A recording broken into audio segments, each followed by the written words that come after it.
Asia মহাদেশের আধ্যাত্মিক তান্ত্রিক গুরু চামুন্ডা ও মগ মন্ত্রের মহাগুরু 3 পার্বত্য জেলার মগ মন্ত্রের শিরোমণি ওস্তাদ মঘা সেমি বৈদ্য, যিনি 2 যুগ ধরে কামরূপ, কামাখ্যা, হিমালয় ও বার্মার লুসাই পাহাড়ে তান্ত্রিক সাধনা করে এখন বাংলাদেশে।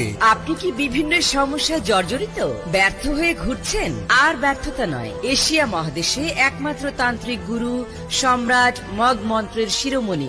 আপনার সমস্যাগুলো যেমন প্রেমে ব্যর্থ, মনের মানুষকে কাছে পাওয়া, স্বামী স্ত্রীর অমিল, ছেলে মেয়ে অবাধ্য, পড়ালেখায় অমনোযোগী, নেশাগ্রস্ত, উপযুক্ত পাত্র পাত্রীর বিয়েতে বাধা, প্রেম ভালোবাসায় সফল হওয়া, ভাই ভাই বিরোধ, পরকীয়া থেকে ফিরানো, ব্যবসায় লোকসান, বিদেশ যাত্রায় বাধা, মামলা মোকদ্দমা, পাওনা টাকা আদায় কফিলকে বাধ্য করা, অশুভ দৃষ্টি, জাদু, বান টোনা, কুফরি কালাম সহ বিশেষ বিশেষ কারণে রাজমোহিনী বশীকরণ দেয়া হয়। 1 থেকে 7 দিনের মধ্যে যার প্রমাণ, দেশ ও বিদেশ থেকে ভিপি ও পার্সেল যুগে তদবির নিতে পারেন। মনে রাখবেন, দুনিয়াতে উসিলা ছাড়া কিছুই হয় না। তাই আর দেরি না করে আজই যোগাযোগ করুন। বিশেষ দ্রষ্টব্য, এখানে রাজমোহিনী রক্ষা কবচ পাওয়া যায়।